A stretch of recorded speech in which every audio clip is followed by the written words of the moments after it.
Saludos a todas y todos, ¿cómo están? Qué gusto darles la bienvenida a una sesión más de la asignatura Historia. Soy la maestra Adriana Zarco Ramírez. Espero que en estos días aprovechen la oportunidad de estudiar en esta modalidad a través de Aprende en Casa. Recuerden mantener la sana distancia, lavarse las manos con agua y jabón durante 20 segundos y usar el cubrebocas de manera correcta. Necesitamos reducir los niveles de contagio y contamos con ustedes para lograrlo. Al cuidarnos a nosotros mismos, cuidamos a los demás. En la sesión de hoy conoceremos los principales procesos y acontecimientos mundiales de mediados del siglo XX a nuestros días. Antes de iniciar, les recuerdo que es importante que participen en las actividades planteadas a lo largo de la sesión. También les invito a tener cerca su libro de texto, cuaderno u hojas blancas y de colores, pegamento, lápiz o bolígrafo y colores para registrar las ideas principales, así como dudas y reflexiones para que posteriormente puedan compartir sus avances con su familia. Si ya están listos y listas, comenzamos. Para iniciar, les leeré un fragmento del discurso sobre el Plan Marshall en la Universidad de Harvard, pronunciado por George Marshall, secretario de Estados Unidos de América, el 5 de junio de 1947. Y dice así: no necesito decirles, señores, que la situación mundial es muy seria. Eso debe de ser algo evidente para todas las personas inteligentes, al considerar lo que se precisa para la rehabilitación de Europa. La pérdida física de vida, la destrucción visible de ciudades, factorías, minas y ferrocarriles fueron correctamente estimados. Pero se ha hecho obvio en los últimos meses que esta destrucción visible era probablemente menos seria que la dislocación de toda la organización de la economía europea. La verdad de la cuestión es que las necesidades de Europa para los próximos 3 o 4 años en alimentos y otros productos esenciales procedentes del exterior, principalmente de Estados Unidos, son tan superiores a su presente capacidad de pago que tienen que recibir una ayuda adicional sustancial o enfrentarse con un deterioro económico, social y político de un carácter muy grave.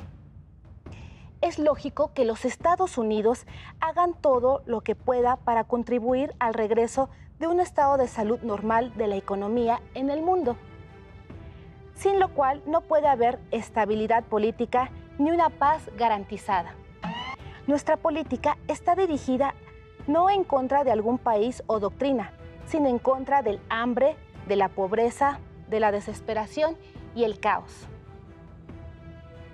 Su objetivo debe ser la reactivación de una economía operante en el mundo, de forma que permita la aparición de condiciones políticas y sociales en las que pueda existir instituciones libres. Tal ayuda, a mi modo de ver, no debe llevarse a cabo en pedazos a medida que se desarrollen las crisis. Cualquier ayuda que este gobierno pueda presentar en el futuro debe procurar una cura antes que un simple paliativo. Cualquier gobierno que esté dispuesto a ayudar en la tarea de la recuperación encontrará, estoy seguro, de ello, plena cooperación por parte del gobierno de los Estados Unidos. Cualquier gobierno que maniobre para bloquear la recuperación de otros países no puede esperar apoyo de nosotros. Más aún, los gobiernos, partidos políticos o grupos que traten de perpetuar la miseria humana al objeto de aprovecharse de ella políticamente o de otra manera, encontrarán la oposición de los Estados Unidos. ¿Qué les pareció la lectura? Interesante, ¿verdad? El Plan Marshall fue un programa impulsado por Estados Unidos de América para ayudar a los países europeos a recuperarse de la destrucción provocada por la Segunda Guerra Mundial. Les invito a que durante el desarrollo de la sesión identifiquen y describan con sus propias palabras los acontecimientos más importantes que sucedieron durante el periodo de la Guerra Fría. ¿Cuál ha sido su impacto en la situación actual? ¿Qué cambios y permanencias logran identificar? Comenten sus reflexiones en casa. Durante la segunda mitad del siglo XX y hasta principios del siglo XXI, el mundo experimentó una etapa de fuerte tensión entre dos países, Estados Unidos de América y la Unión de Repúblicas Socialistas Soviéticas, URSS. Este periodo se conoce como la Guerra Fría. Para guiarnos a lo largo de la sesión, les sugiero considerar las siguientes preguntas. ¿Qué cambios económicos, sociales y políticos se dieron al terminar la Segunda Guerra Mundial? Durante el siglo XX, ¿qué países se erigieron como potencias mundiales y qué sistemas políticos adoptaron? ¿A qué se refiere el concepto de Guerra Fría?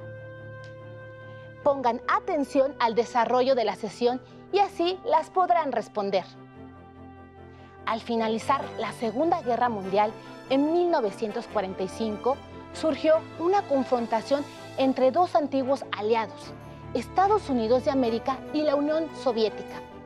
No solo se trató de una disputa por dominar países y territorios, las dos potencias representaban formas muy distintas de entender el Estado y la economía de los países. Mientras que Estados Unidos de América creía en un modelo capitalista basado en las libertades políticas y comerciales del individuo, la Unión de Repúblicas Socialistas Soviéticas, URSS, apostaba por el socialismo y creía que el Estado debía garantizar el bienestar de la población mediante la dirección de los asuntos políticos, económicos y sociales. Como se puede ver en el siguiente mapa conceptual, las características que definen al socialismo y al capitalismo son totalmente opuestas. Mientras en el socialismo el Estado controla los medios de producción, el capitalismo está en favor de la propiedad privada y la libre competencia. En este sentido, ambas potencias trataron de expandir su ideología en el mundo y la diferencia de posiciones dificultaba llegar a acuerdos convenientes para ambas partes. En 1946, el dirigente soviético Stalin declaró: "El mundo capitalista y socialista son incompatibles". La confrontación era inevitable. Después de muchas tensiones, Estados Unidos de América y la URSS se repartieron zonas de influencia. Como podemos ver en el mapa, en el caso de Europa, la Unión Soviética estableció un control sobre los países orientales: Polonia, Hungría, Checoslovaquia, Rumania, Bulgaria, Yugoslavia y Albania. También promovió la creación de estados socialistas, mientras que Estados Unidos de América apoyó a los países de Europa Occidental. Alemania fue uno de los principales focos de tensión. Los soviéticos buscaban mantener a la nación débil y dividida, mientras Gran Bretaña, Francia y Estados Unidos de América prefirieron iniciar la reconstrucción. Esto provocó la confrontación entre ambos bloques y en 1949 Alemania se dividió en dos naciones: la República Federal de Alemania, bajo el régimen capitalista, y la República Democrática de Alemania, con un régimen socialista. Así, el mundo quedó conformado en dos bloques, bien delimitados: el capitalista y el socialista. Cada uno intentó proteger su hegemonía, es decir, su supremacía política por distintos medios. Les voy a compartir un video sobre un artículo que habla precisamente de la separación de Berlín por medio de un muro, el muro de la vergüenza. Presten atención. La crisis de Berlín de 1961, por Neil Carmichael y Bidwell Thompson. Durante la etapa final de la Segunda Guerra Mundial, Alemania se dividió en varias zonas de ocupación, con cada aliado, los Estados Unidos de América, Francia, Gran Bretaña y la Unión Soviética controlando una zona. Berlín estaba en el sector de la Unión Soviética, pero se resolvió que ella también sería dividida y que los soviéticos permitirían acceso a ella a los otros aliados. Ya para finales de los años 50, sin embargo, los soviéticos querían que los otros aliados se fueran de Berlín. Estos se rehusaron y las tensiones escalaron durante los próximos años. Cuando el presidente soviético Nikita Khrushchev se reunió con el nuevo presidente estadounidense John F. Kennedy en Ginebra en junio de 1961, él expresó nuevamente su deseo de la salida de los aliados occidentales del Berlín Occidental y propuso un tratado de paz con términos soviéticos. Los aliados occidentales, sin embargo, no tenían ninguna intención de renunciar su derecho de acceso a Berlín. A principios de agosto de 1961, los alemanes orientales, controlados por los soviéticos, empezaron a cerrar todas las avenidas de escape al Berlín Occidental. Las 97 millas alrededor de la ciudad y las 27 millas que llevaban hasta el centro de la ciudad, los soviéticos y alemanes orientales marcharon y entraron con gran muestra de fuerza, y Kennedy llamó a 148,000 guardias nacionales y reservistas al servicio activo. Los alemanes orientales empezaron a construir un muro, un símbolo tangible de lo que Winston Churchill había llamado la cortina de hierro, que separó a Europa Oriental bajo el control soviético de Europa Occidental. Una vez construido el muro, los puntos de control de acceso se convirtieron en puntos de tensión. El día 27 de octubre de 1961, los soviéticos desplegaron 10 tanques a lo largo de su lado del muro, en Checkpoint Charlie, y los tanques estadounidenses y soviéticos quedaron separados por tan solo 100 yardas. La confrontación era la noticia de primera plana en todo el mundo, y hasta que Moscú y Washington acordaron mutuamente retirarse. Aunque no hubo un enfrentamiento directo entre Estados Unidos de América y la URSS, se inició una etapa de confrontación en la que cada nación intentaba demostrar mayor poder y mejores armas. Además, querían detener el avance geográfico o ideológico del bloque contrario, creando nuevas bases militares en puntos diversos y estratégicos del planeta, incorporando servicios de inteligencia y espionaje, mostrando sus avances en investigación científica, espacial y en comunicaciones. A este periodo se le conoce como Guerra Fría. Para conocer un poco más de la Guerra Fría, veamos y escuchemos el siguiente video. La Guerra Fría también dividió otras partes del mundo, en particular a Europa. Estados Unidos y la Unión Soviética establecieron alianzas militares y comerciales con los países que simpatizaban con sus ideales, con lo cual se formaron dos bloques. El bloque capitalista creó la Organización del Tratado del Atlántico Norte en 1949, a la que se sumaron casi todos los países de Europa Occidental, con la intención de contener el avance militar y político de la Unión Soviética. El bloque socialista firmó en 1955 el Pacto de Varsovia entre la URSS y Europa del Este para defenderse de las amenazas occidentales. Así se formó la llamada Cortina de Hierro, una frontera política e ideológica que dividió a Europa en naciones capitalistas y socialistas. La Cortina de Hierro se mantuvo hasta finales de la década de los 80, cuando la Unión Soviética sufrió una fuerte crisis política y económica que debilitó a varios países de Europa del Este. En 1989, Polonia y Rumania iniciaron movimientos políticos que exigieron cambios en la estructura de sus gobiernos. Mientras, la República Democrática Alemana permitió la apertura de la frontera con Occidente, con la caída del Muro de Berlín, símbolo de que la Guerra Fría había terminado.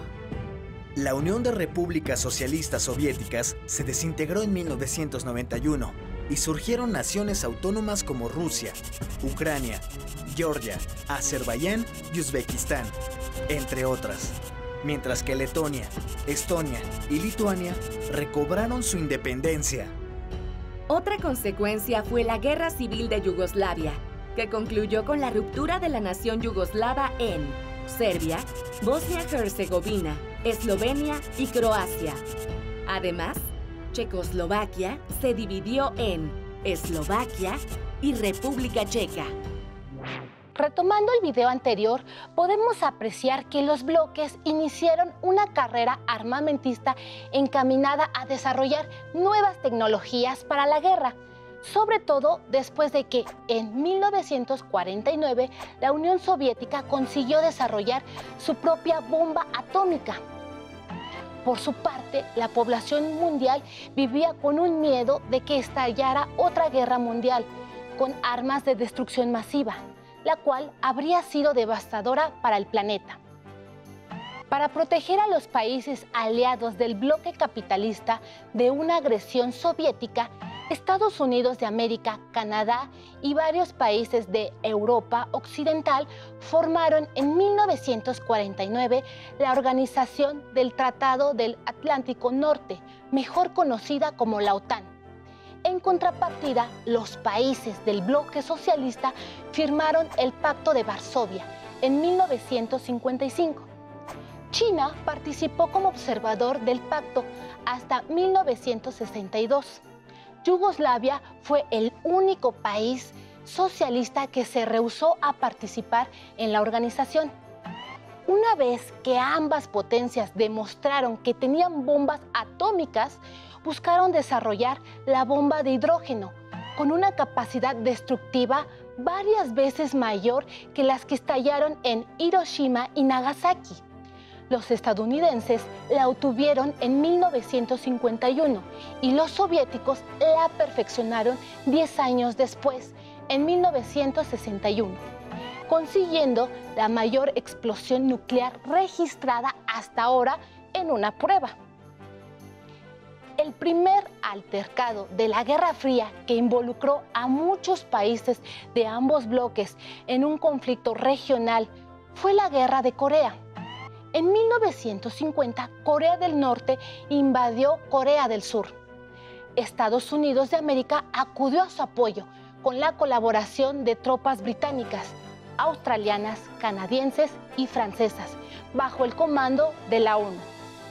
Por su parte, la Unión Soviética y China apoyaron a los norcoreanos. Durante 3 años se llevaron a cabo luchas en una guerra desgastante, en la que no hubo vencedores ni vencidos. En los acuerdos de paz, las partes convinieron en regresar a las fronteras establecidas antes de que iniciara el conflicto. En 1959, en Cuba, una revolución dirigida por Fidel Castro y otros jóvenes con ideas socialistas y comunistas habían derrocado la dictadura de Fulgencio Batista. Paulatinamente, las reformas del gobierno revolucionario cubano, como la nacionalización de las empresas estadounidenses, perfilaron la ruptura de las relaciones con Estados Unidos de América y el acercamiento al bloque socialista. Estados Unidos de América veía como una amenaza la existencia de un país del bloque de la URSS, tan cerca de su territorio. Por lo tanto, aplicó un bloqueo económico, mediante el cual prohibía a las naciones capitalistas comerciar con Cuba. Durante los años 50 y 60, las dos potencias establecieron bases militares en diferentes partes del mundo, eligiendo los sitios de manera estratégica para un posible ataque. En 1962, un avión espía estadounidense descubrió en Cuba una base de misiles soviéticos que apuntaban hacia los Estados Unidos de América. De ahí sobrevino una de las crisis más tensas de la Guerra Fría, conocida como la crisis de los misiles. Finalmente, los soviéticos retiraron los misiles y pactaron que Estados Unidos de América retirara unos misiles que había instalado en Turquía, dirigidos hacia la URSS. El estado de bienestar y el fin de la Guerra Fría. Durante el proceso de reconstrucción tras la Segunda Guerra Mundial en Europa Occidental se estableció el estado de bienestar. Este consistió en una política en la que el gobierno asumió la responsabilidad de garantizar a la población la gratuidad de los servicios de salud y educación. Esto, sumado a la inversión de Estados Unidos, contribuyeron a una recuperación económica más veloz, por lo que la generación nacida justo al final de la guerra tuvo más acceso a servicios educativos y de salud. Durante esa época se impulsaron diversos movimientos sociales. Entre ellos destaca el movimiento por los derechos civiles de la población afroamericana en Estados Unidos de América y el fortalecimiento del feminismo, que ha luchado por la igualdad y la libertad de las mujeres. Para saber un poco más de la lucha por la igualdad de las mujeres, veamos y escuchemos el siguiente video. La historia busca explicaciones en el pasado para comprender el presente y darle sentido. Entonces, ¿esta disciplina puede ayudarnos a proyectar el futuro? A manera de ejemplo, revisemos dos movimientos sociales contemporáneos que tienen sus raíces en el pasado y permiten reflexionar sobre el futuro. El primero es He for She, ellos por ellas. He for She incentiva la participación de los hombres en la lucha por los derechos de las mujeres y destaca los beneficios que tiene para la humanidad la igualdad de género. México se unió a esta campaña.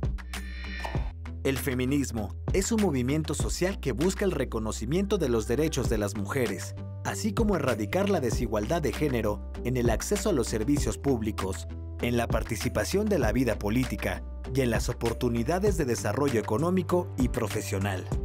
El primer movimiento feminista surgió durante la Revolución Francesa encabezado por Marie Gousse, cuyo seudónimo fue Olympe de Gouges, condenada a morir en la guillotina por publicar en 1791 la Declaración de los Derechos de la Mujer y de la Ciudadana. Pretendía demostrar que las mujeres eran sujetos activos, con conciencia política y social, y por tanto, debían ser consideradas ciudadanas con derechos y obligaciones. En el siglo XIX, las luchas feministas se enfocaron en el derecho al voto. En Latinoamérica, las mujeres tuvieron que esperar muchos años más para poder votar, lo que ocurrió hasta las décadas de 1950 y 1960. A partir de entonces, hubo un resurgimiento del feminismo, el cual se ha dado en diferentes etapas. El impacto de estos movimientos a futuro será innegable. Al final de la década de 1960, en diversas partes del mundo se produjeron movimientos estudiantiles y juveniles, particularmente en 1968. Los jóvenes se rebelaron contra un estado de cosas que impedían la libre creación, la igualdad, la libertad individual y la paz mundial. De estas expresiones juveniles resaltan las ocurridas en Checoslovaquia, Francia, Estados Unidos de América y México. Ahora sabemos que durante la segunda mitad del siglo XX y hasta principios del siglo XXI, el mundo experimentó una etapa de fuerte tensión entre dos países, Estados Unidos de América y la URSS, y a ese periodo se le conoció como la Guerra Fría. Se le denominó fría porque sus protagonistas no se enfrentaron en una lucha abierta, pero sí mantuvieron fuertes tensiones. Al finalizar este periodo empezó una fase de distensión y finalmente una fuerte integración impulsada por el comercio y las comunicaciones. Es momento de retomar las preguntas que se plantearon al inicio de la sesión. ¿Qué cambios económicos, sociales y políticos se dieron al terminar la Segunda Guerra Mundial? Durante el siglo XX, ¿qué países se construyeron como potencias mundiales y qué sistemas políticos adoptaron? ¿A qué se refiere el concepto de Guerra Fría? Respóndalas en su cuaderno y escriban una reflexión. Es momento de comenzar con el reto de la semana.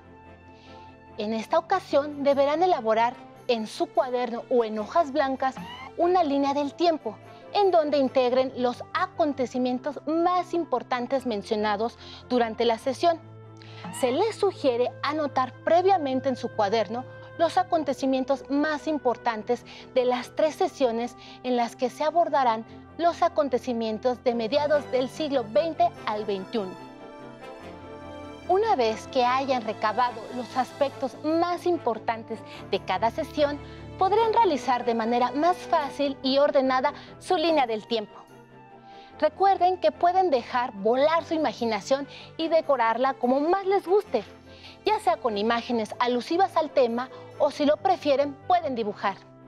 No olviden que este tema lo podrán encontrar en su libro de texto en el bloque 3 y que pueden apoyarse con otras lecturas.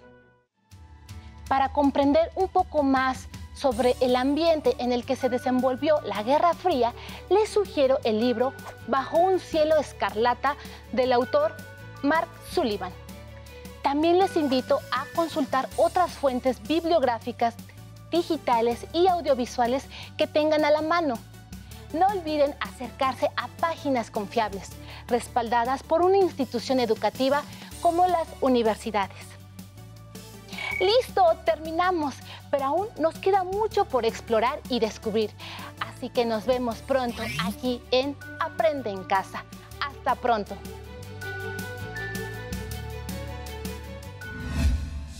Si tienes dudas o necesitas ayuda, llama al Centro de Apoyo Pedagógico a Distancia. El número de teléfono para secundaria es el 55 36 01 71 23. Si requieres consultar los libros de texto en versión digital, recuerda que los puedes encontrar en la página conalitec.cep.gov.mx. Y recuerda que también cuentas con el sitio aprendeencasa.cep.gov.mx, en donde podrás ver nuevamente los videos de los programas y además encontrarás actividades para fortalecer tus aprendizajes. También te invitamos a que consultes la plataforma nuevaescuelamexicana.cep.gov.mx.